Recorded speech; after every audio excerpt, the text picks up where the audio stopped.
আমরা এখনো আশাবাদী সবকটা বিশ্ববিদ্যালয়ে দ্রুত নিয়োগ হয়ে যাবে, অকারণে বিলম্বিত হবে না, এবং এই বিলম্বের কোনো অর্থও নেই, এবং এটা সরাসরি সুপ্রিম কোর্টকে অগ্রাহ্য করা।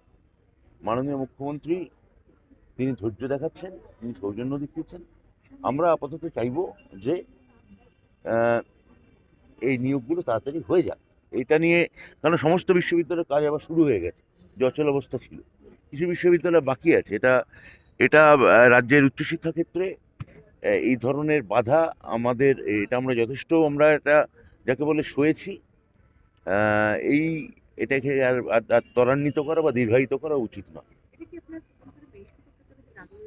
আগামী মাসে হয়তো সুপ্রিম কোর্টে এটা আমরা আমরা আইনি পরামর্শ নেব, তারপর নিশ্চয়ই আমরা এটা নিয়ে কিছু একটা ভাববো।